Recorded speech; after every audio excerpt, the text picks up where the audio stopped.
Kalau MK menolak, itu apa konsekuensinya? Kalau MK menerima, itu apa konsekuensinya? Kalau seandainya benar, terus kemudian Gibran akan menjadi calon wakil presiden dari Prabowo Subianto, dengan kemungkinan untuk menang pemilu itu sangat besar. Prabowo berumur 72 tahun, harus kita akui, punya keterbatasan kesehatan. Beliau sudah menderita stroke, kemungkinan untuk terkena serangan lagi itu besar.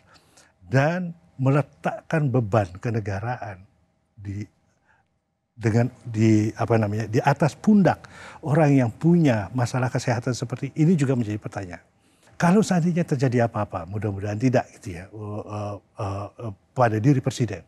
Kemudian Gibran harus mengambil alih kekuasaan dengan umur yang sedemikian muda, dengan pengalaman yang sedemikian minim. Apakah itu tidak akan menimbulkan krisis di negara ini? Apakah para pemain-pemain politik besar yang benar-benar menguasai partai, yang menguasai sumber-sumber kekuatan politik di negeri ini, itu akan berdiam diri? Tapi di other way around atau dalam konteks sebaliknya, bagi para pendukung Presiden Jokowi melihat bahwa ya malah bagus, berarti betul-betul legasinya Presiden Jokowi akan diteruskan oleh putranya sebagai presiden. Apakah dia akan bisa memerintah? Masuknya Prabowo ke kabinet Presiden Jokowi adalah matinya oposisi.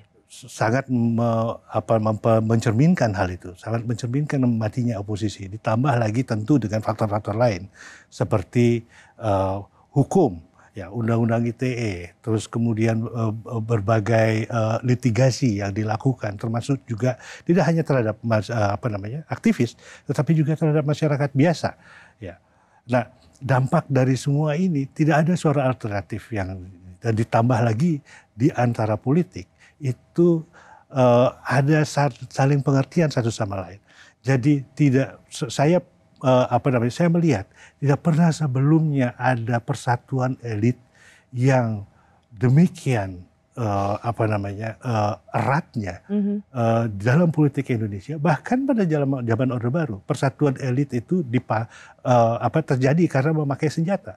Kalau ini dengan persuasi, kemudian saling saling ada pertukaran, siapa yang dapat apa dan lain sebagainya, itu terjadi pada zaman Jokowi.